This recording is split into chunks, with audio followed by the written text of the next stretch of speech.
1882ஆம் ஆண்டு எட்டயபுரத்தின் ஒரு இளைத்த தெருவில் பிறந்த மகாகவி பாரதியார் 39 ஆண்டுகள் தான் இந்த உலகத்தில் வாழ்ந்தார். இளமையிலேயே காலமானவர் பாரதியார்.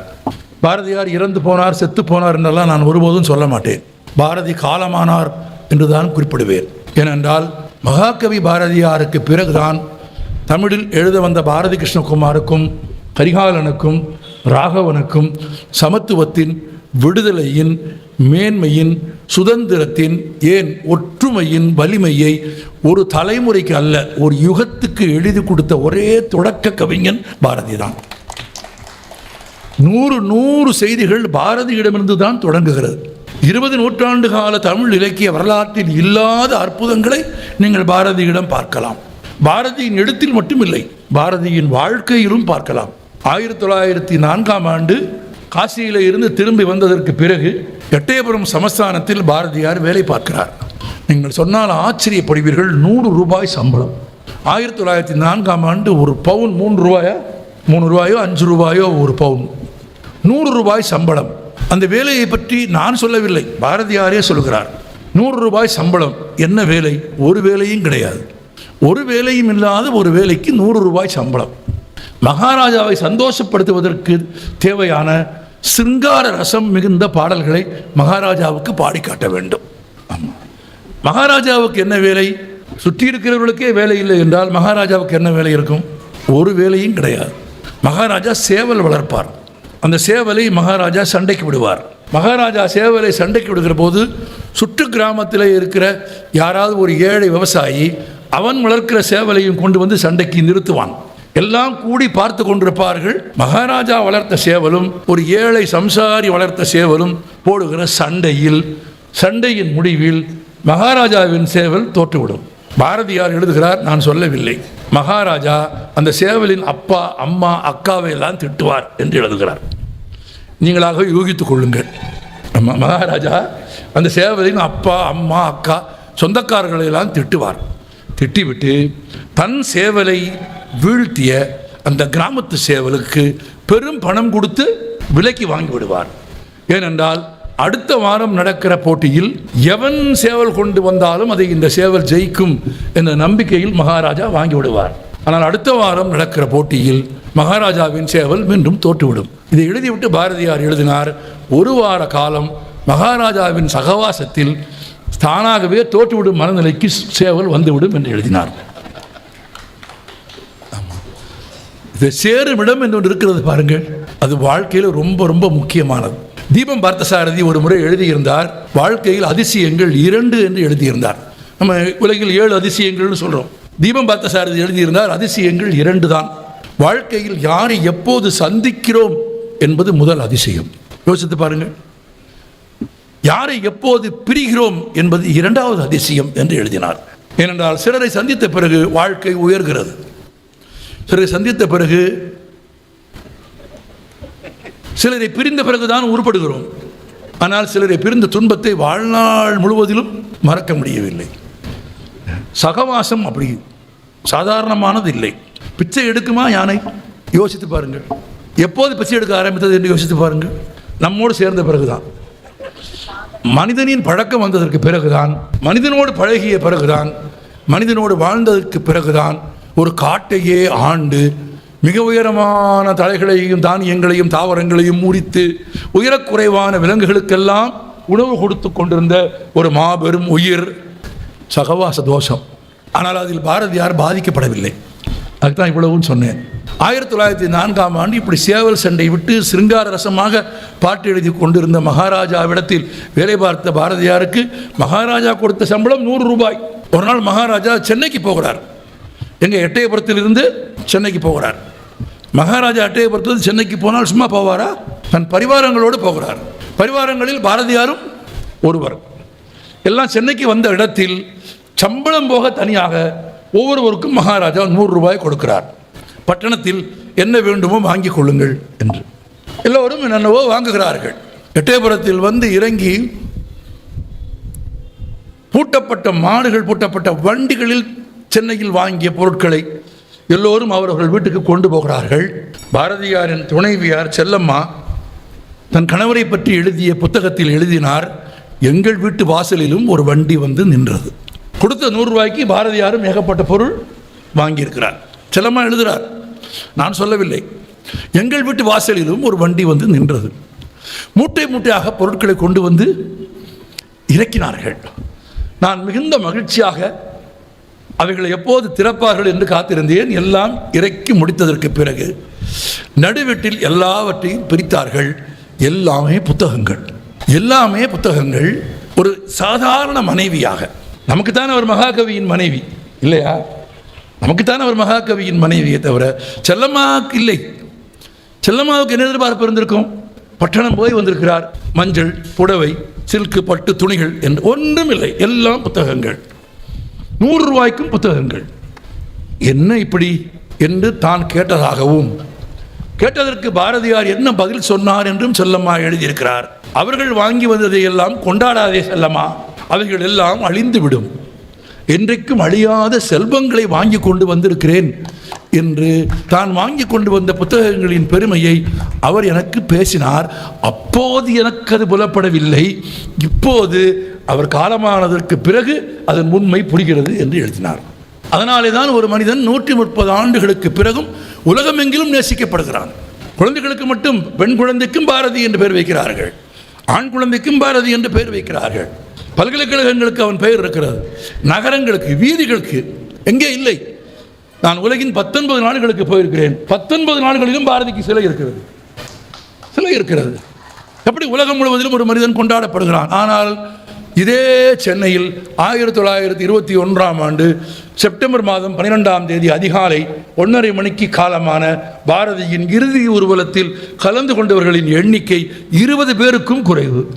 20 பேருக்கும் குறைவான இறுதி ஊர்வலத்தில் இந்த மண்ணை விட்டு புறப்பட்டு போன மனிதன் 100 ஆண்டுகளுக்கு மேலாக உலகமெங்கிலும் வாழ்ந்து கொண்டே இருக்கிறான்.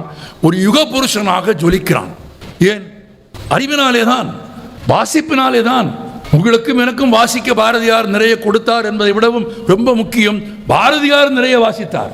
இல்லாவிட்டால் யாம் அறிந்த புலவரிலே கம்பனை போல், வள்ளுவன் போல், இளங்கோ போல் பூமிதனில் யாங்கனுமே கண்டதில்லை.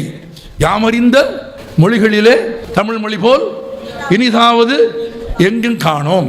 மனப்பாட பகுதியில் இருந்திருப்போம், அதனாலேயாவது நீங்கள் மறக்காமல் சொல்ல வேண்டும். ஆனால் இந்த பாடலில் முதல் 2 சொற்களையும் கவனியுங்கள். யாம் அறிந்த மொழிகளிலே. வாசிப்பில் அப்படி மேம்போக்காக வாசிக்கக்கூடாது. யாம் அறிந்த மொழிகளிலே என்ற அந்த 2 சொல்லிலேயே எனக்கு வாசிக்கிற போது ஒரு கேள்வி பிறக்கிறது. யாம் அறிந்த மொழிகளிலே என்று ஒருவன் பாடினால் அவன் எத்தனை மொழிகள் அறிந்து வைத்திருந்தான் என்கிற கேள்வி அதில் இருக்கிறது. அவரது வரலாற்றை தேடி படித்தால் 39 வயதுக்குள் 9 மொழிகளில் எழுதவும் பேசவும் படிக்கவும் கற்றிருந்த பாரதியார் எழுதுகிறார், யாம் அறிந்த மொழிகளிலே. ஒரு பரந்த வாசிப்பு தான் பாரதியை மாபெரும் கலைஞனாக உருவாக்குகிறது. பாரதியார் கவிதை எழுதியிருக்கிறார், பாரதியார் தமிழில் உரைநடை எழுதியிருக்கிறார்.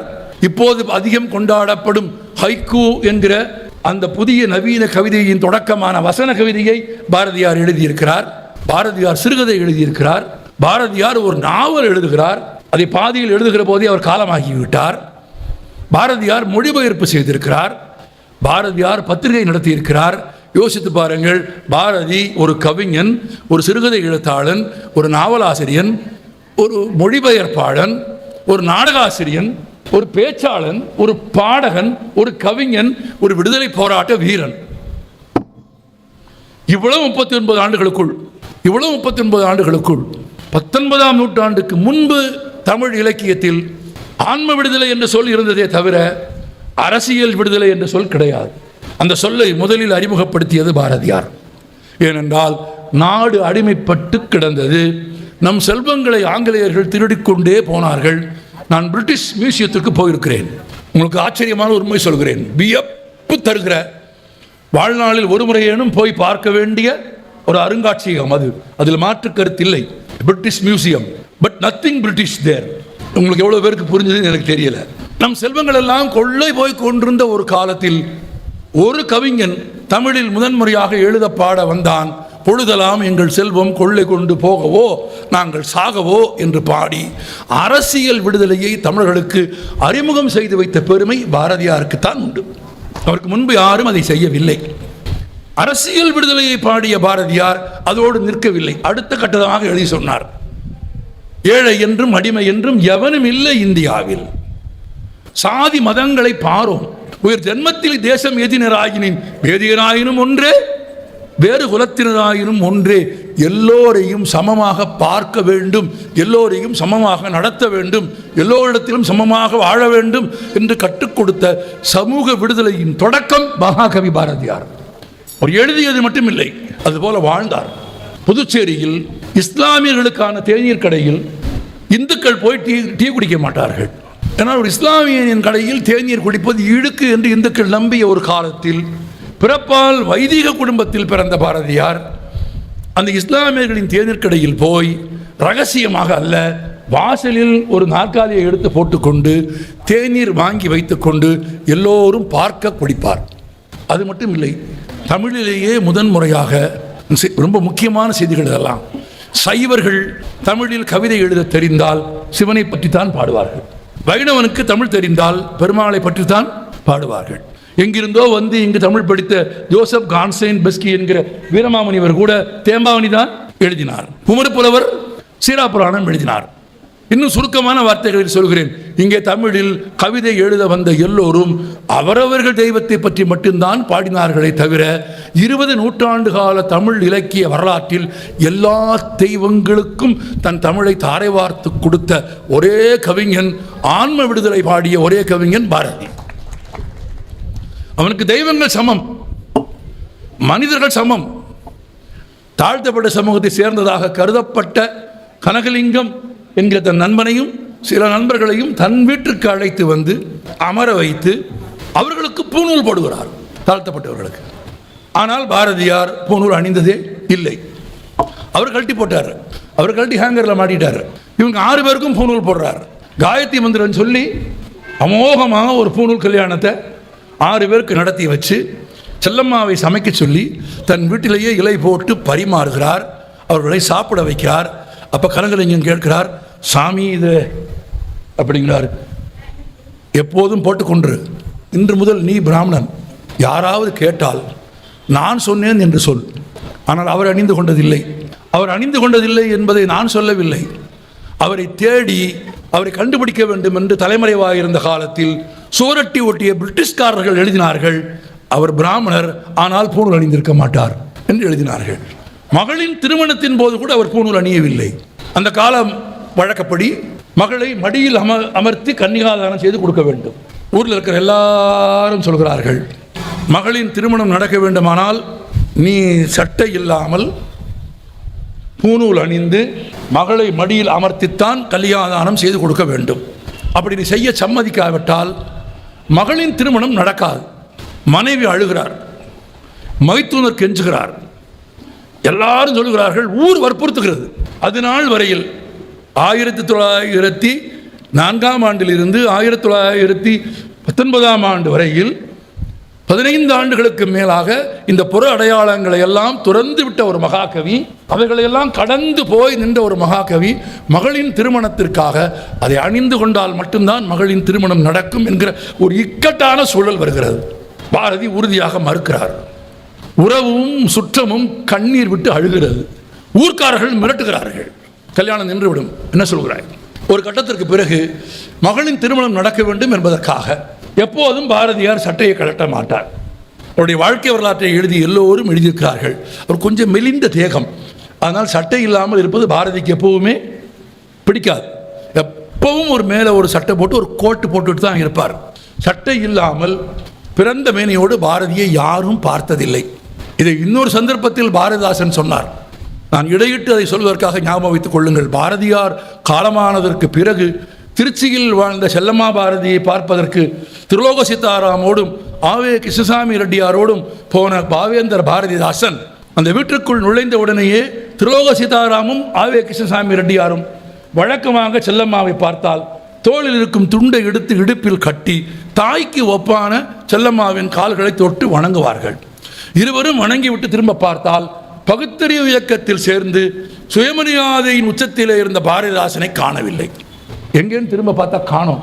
எங்கேன்னு பார்த்தா நெடுஞ்சான் கிடையாக 6 அடி 4 அங்குல உயரமுள்ள குஸ்தி பயில்வான் என்று பெயர் பெற்ற பாரதிதாசன் செல்லம்மாவின் காலில் நெடுஞ்சான் கிடையாக விழுந்து கூப்பிடுகிறார். வெளியே வந்ததற்கு பிறகு அவர் சார்ந்த பகுத்தறிவு இயக்கத்தைச் சேர்ந்த நண்பர்கள் சிலர் பகடி செய்து அப்படி ஒரு பெண்ணின் காலில் போய் நீங்கள் விழலாமா என்று கேட்டபோது பாரதிதாசன் சொன்ன பதில் என்ன தெரியுமா உங்களுக்கு? யோ, உமக்கு என்னையா தெரியும், இந்த உலகத்திலேயே எங்கள் ஐயரை முழுசா பார்த்தது அந்த அம்மா மட்டும்தாயான்னு சொன்னார் பாரதிதாசன். இந்த சொற்களுக்கு பின்ன எவ்வளவு கனிவும் குழைவும் இருக்கும் பாருங்கள். அப்படி தன் உடலை எப்போதும் திறந்து வைக்க கூச்சப்படுகிற கோட் அணிந்து கொண்டிருக்கிற பாரதியை வற்புறுத்தி சட்டையை கழட்டி பூணூல் போட வைக்கிறார்கள். பூணூல் போட்டு மகளுக்கு தாலி எடுத்து கொடுத்து கன்னியாதானம் முடிந்து கீழே இறங்கியதும் அந்த ஊர்க்காரர் ஒருத்தர் கேட்டார், என்ன பாரதி, கீழே இறங்கி வந்துட்டீரா என்று கேட்டார். பாரதி சொன்னான், என்னால் எவ்வளவு தூரமும் கீழே இறங்கி வர முடியும், ஆனால் என் உயரத்திற்கு முன்னால் ஏறி வர முடியாது என்று சொன்னார். நான் சொன்ன வார்த்தையை நினைவில் வைத்துக் கொள்ளுங்கள். எந்த ஊர் அவரை ஊரை விட்டு வெளியே தள்ளி வைத்ததோ, எந்த ஊர் அவரை பட்டினி போட்டதோ, எந்த ஊர் குடத்தில் சோறை ஒழித்து வைத்து அவர் மனைவி அவருக்கு கொடுக்க போன போது கொடுக்கக்கூடாது என்று தடுத்ததோ, அந்த தீர்ப்பை எழுதியவர்கள் யார் பெயரும் வரலாற்றில் இல்லை. ஊருக்கு வெளியே ஒதுக்கி வைக்கப்பட்டவனின் பெயர்தான் உலகமெங்கும் முழங்கிக் கொண்டிருக்கிறது. ஏன்? அவன் அரசியல் விடுதலையை பாடினான், ஆன்ம விடுதலையை பாடினான், எல்லோரும் சமம் என்ற சமூக விடுதலையை பாடினான். அதை விட வியப்பு, இங்கு கூடியிருக்கிற பெண் மக்களே, நீங்கள் தெரிந்து கொள்ளுங்கள், எந்த பெண்பால் புலவரும் பாடாத பெண் விடுதலையை தமிழில் முதலில் பாடியது மகாகவி பாரதியார் தான். பெண் விடுதலை அவர்தான் பாடினார், எந்த பெண்பால் புலவரும் பாடவில்லை. இன்னும் சொல்ல போனால் 1914-19 பாரதி பெண் கல்வியை பற்றி பாடிய போது பெண்களுக்கு என்று பள்ளிக்கூடமே தமிழ்நாட்டில் கிடையாது, ஆரம்ப பள்ளிக்கூடம் கூட கிடையாது. ஒரு குறைந்தபட்ச பள்ளிக்கூடம் கூட இல்லாத தமிழ் சூழலில் பட்டங்கள் ஆழ்வதும் சட்டங்கள் செய்வதும் பாரினில் பெண்கள் நடத்த வந்தோம் என்று பெண்ணின் விடுதலையை, பெண் விடுதலையை, அரசியல் விடுதலையை, சமூக விடுதலையை, ஆன்ம விடுதலையை, மானுட விடுதலையை முழங்கி பாடியவர் பாரதியார் தான். நான் உங்களுக்கு சொல்கிறேன் நண்பர்களே, 1915ஆம் ஆண்டு நல வருஷம் கார்த்திகை மாதம் ஒரு புதன்கிழமை இரவு புதுச்சேரியை ஒரு புயல் தாக்குகிறது. நிறைய வீடுகள் தரைமட்டமாகி விடுகிறது. ஏழை எளியவர்கள் சாப்பாட்டுக்கு வழி இல்லாமல் நிற்கிறார்கள். பாரதியும் அவன் நண்பர்களும் சேர்ந்து வசதி உடையவர்களின் வீடுகளிலே போய் அரிசி வாங்கிட்டு வந்து அதை பொடித்து குருணையாக்கி கஞ்சி ஆக்கி எல்லாவற்றையும் இழந்த மக்களுக்கு குடிப்பதற்கு கொடுக்கிறார்கள். கஞ்சி கொடுக்கிறார்கள். கஞ்சி காய்ச்சி வந்து விட்டது, எல்லோரும் கூடியிருக்கிறார்கள், எல்லோருக்கும் கஞ்சி கொடுத்து கொண்டிருக்கிறார்கள். நண்பர்கள் தேடுகிறார்கள், பாரதியை காணவில்லை. எங்கே பாரதி என்று கேட்கிறார்கள். 4-5 பேரை அழைத்துக் கொண்டு பாரதி எங்கோ போய்விட்டார் என்கிறார்கள். எங்கே போனார் என்று விசாரிக்கிறார்கள்.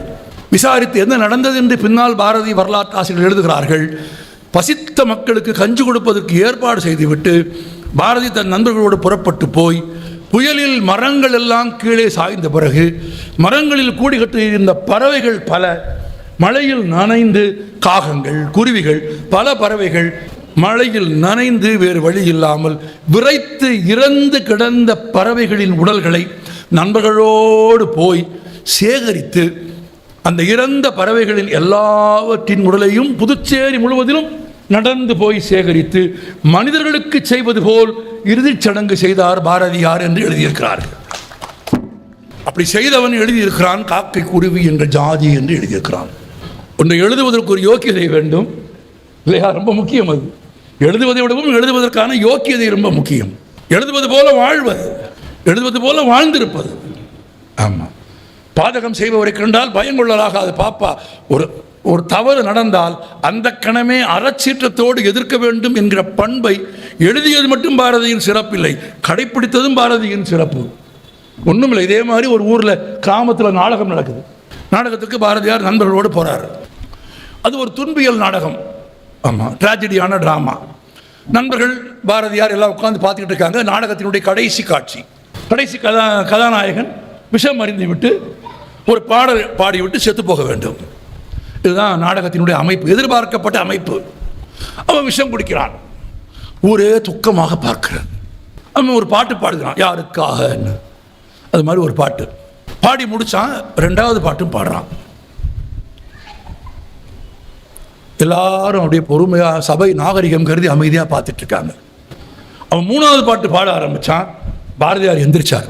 விஷம் குடித்து விட்டாய் அல்லவா, செத்துப்போ, அவ்வளவுதான், ஒரு தயக்கம் இல்லை.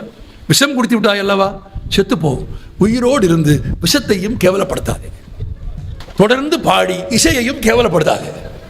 இவ்வளவுதான் அந்த கணம், அந்த நிமிஷத்தில் அப்படியே ஒரு தயக்கமும் இல்லை.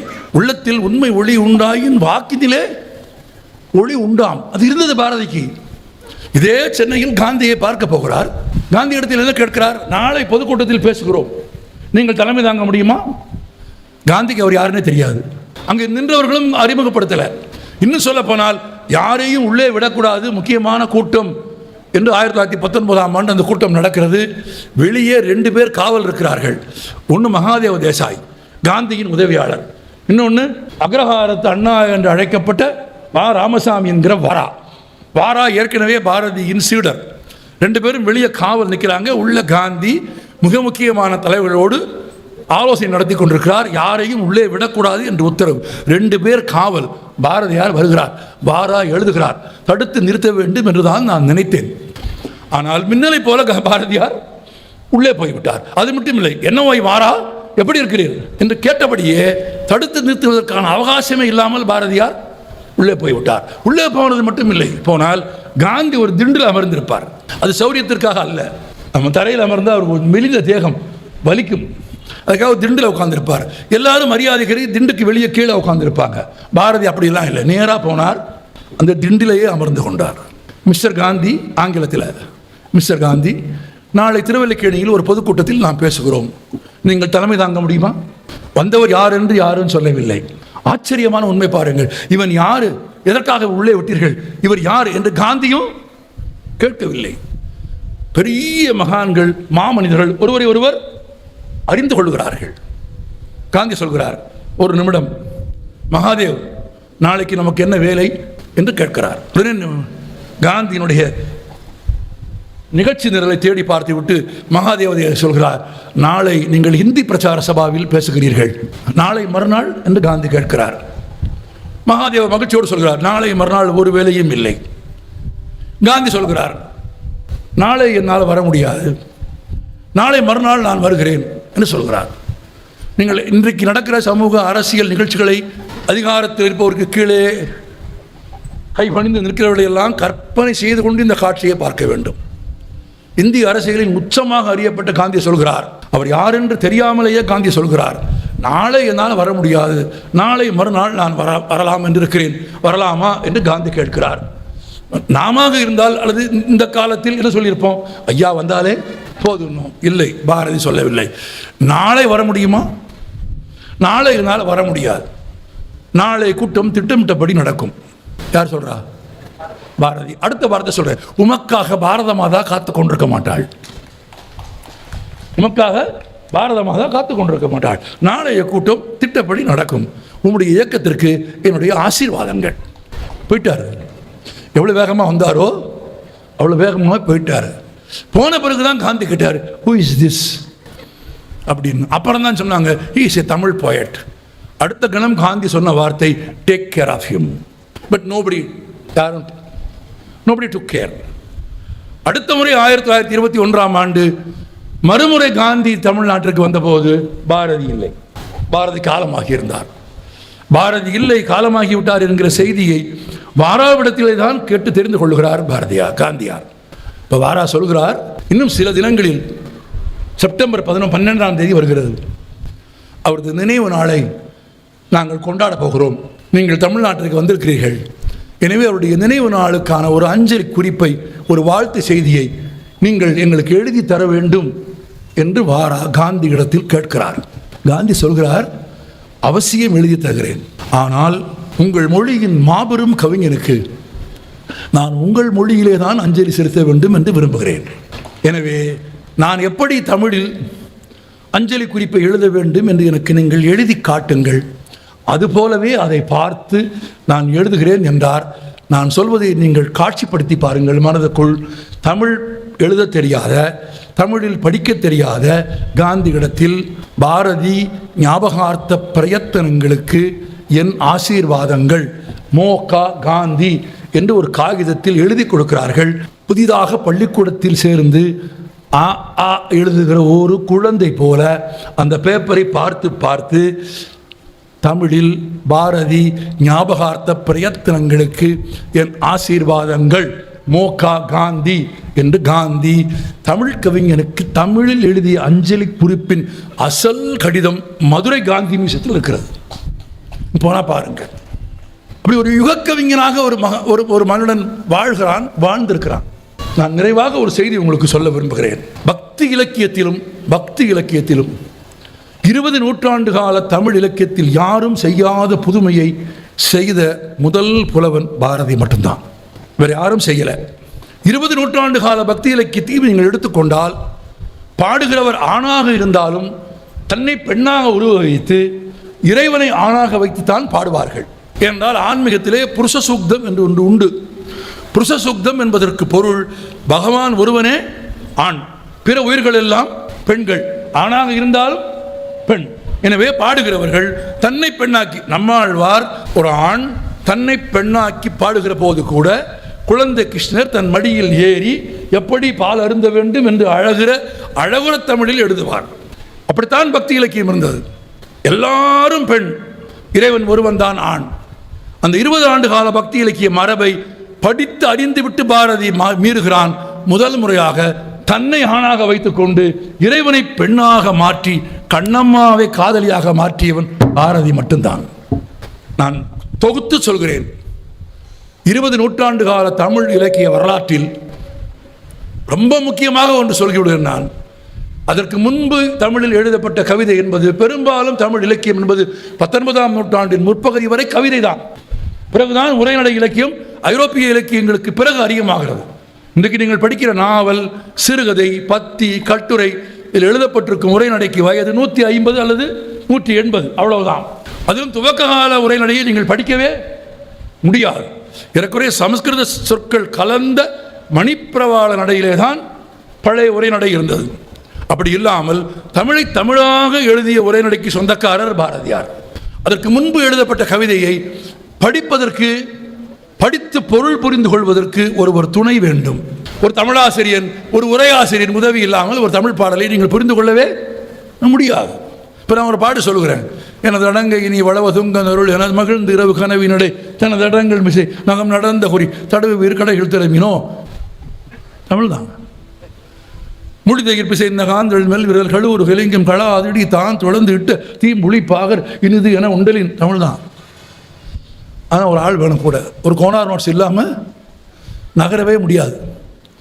அப்படி இருந்த தமிழ் கவிதையில் முதன் முறையாக ஓடி விளையாடு பாப்பான்னு எழுதுனது யாரு? அதுக்கு கோனார் நோட்ஸ் உங்களுக்கு வேணுமா? செந்தமிழ் நாடென்னும் போதினிலே இன்பத்தேன் வந்து பாயுது காதினிலே. போச்சா, முடிஞ்சா? ஓடி விளையாடு பாப்பா, நாம் இருக்கும் நாடு நமது என்பது அறிந்தோம். காக்கை குருவி எங்கள் ஜாதி, நீள் கடலும் மலையும் எங்கள் சுற்றம். நோக்கும் திசையெல்லாம் நாமன்றி வேறில்லை, நோக்கு களியாட்டம். உரையாசிரியரின் உதவி இல்லாமல் எழுதுகிறவனும் வாசிக்கிறவனும் நேருக்கு நேர் கைகுலுக்கி கொள்ளும் ஒரு படைப்பை தந்த பெருமை யாருக்கு உண்டு? பாரதி. அப்படியானால் மொழிக்கு விடுதலை கொடுத்தது யார்? பாரதியார்.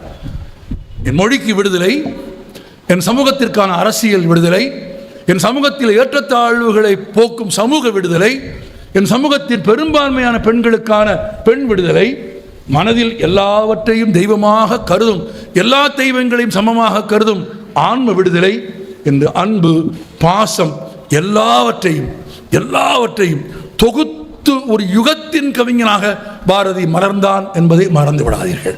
ஏதோ ஒரு தேசபக்தி பாடல்களை எழுதிய ஒரு 400 பக்கங்களுக்கு புத்தகம் எழுதிய ஒரு கவிஞன் என்று குறைத்து மதிப்பிடாதீர்கள். உரைநடையெல்லாம் படித்து பாருங்கள்.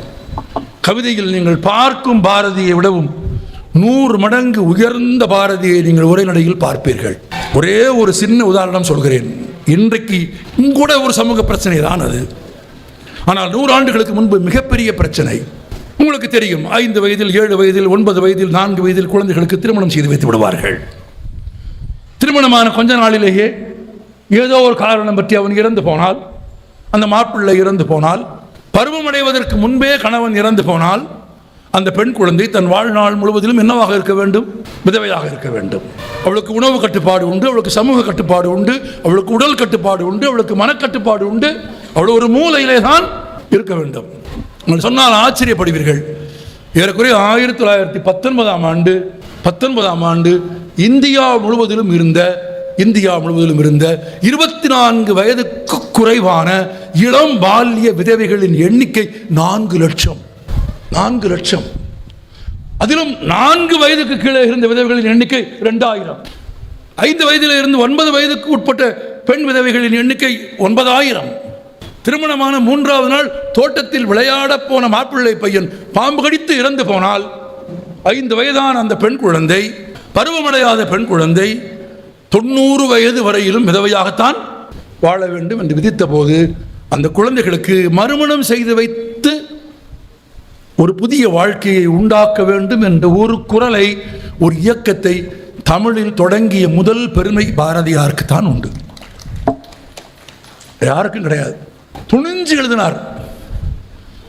அப்ப காந்தி எழுதினார். இந்த பிரச்சனையின் தீவிரத்தை தெரிந்து கொண்டு என்ன தெரியுமா காந்தி எழுதினார்? அந்த காலத்தில் ஒரு 15 வயசுல ஒரு பையனுக்கு கல்யாணம் பண்ணி வச்சிருவாங்க, 10 வயசுல பண்ணி வச்சிருவாங்க. அவனுக்கு ஒரு 25 வயசு ஆகிற போது அவனுடைய முதல் மனைவிக்கு 15 வயசா இருக்கும். 15 வயதாக இருக்கிற அப்போதுதான் பருவமடைந்த உடல் வளர்ச்சி முழுதும் அடையாத அந்த பெண் குழந்தை பிரசவத்தின் போதோ குழந்தை பேற்றின் போதோ இறந்து போவாள். அது தனி, அதை பற்றி தனியாக பேச வேண்டும். பிரசவத்தின் போது முதுகெலும்பு முறிந்து இறந்து போன பெண் குழந்தைகளின் எண்ணிக்கை மட்டும் 30,000 என்றான். அப்ப இந்த கணவன் என்ன செய்வான்? அவன் மறுமணம் செய்து கொள்வான். அப்படித்தானே நம்ம ஊரில் தானே வழக்கம். காந்தி எழுதினார், விதவைகளின் எண்ணிக்கையை குறைப்பதற்கு என்ன வழி என்றால் விதவைகளுக்கு மறுமணம் செய்து வைக்க வேண்டும். இளைஞர்கள் மனமும் வந்து அவள் விதவை என்று 4 வயதுங்க, 4 வயதில் திருமணமாகி பருவமடையாமல் சில வாரங்களிலேயே கணவனை இழந்த ஒரு பெண்ணை திருமணம் செய்து கொள்வதில் என்ன மனத்தடை இருக்க வேண்டும்? அவளை மனமுவந்து கல்யாணம் செய்து கொள்ள வேண்டும் என்று ஒரு நாவல் எழுதினார் பாரதியார். அந்த நாவலுக்கு பேர் சந்திரிகையின் கதை. நாவலே எழுதினார். அந்த நாவலை இன்னும் சுவாரஸ்யமாக நான் சுருக்கமாக சொல்கிறேன். அந்த சந்திரிகை வாழ்ந்த ஊரில் ஒரு நாள் பூகம்பம் வருது. இந்த ஊருக்கு விருந்தாளி வர மாதிரி எழுதுகிறார் பாரதியார். குற்றாலத்திற்கு அருகே வேளாண்குடி என்ற கிராமம் இருந்தது. அந்த கிராமத்திற்கு ஒரு நாள் பூகம்பம் வந்தது. பூகம்பத்தில் ஊரின் எல்லா பகுதிகளும் அப்படியே இருக்க அக்ரஹாரம் மட்டும் அழிந்து போனது என்று எழுதினார்.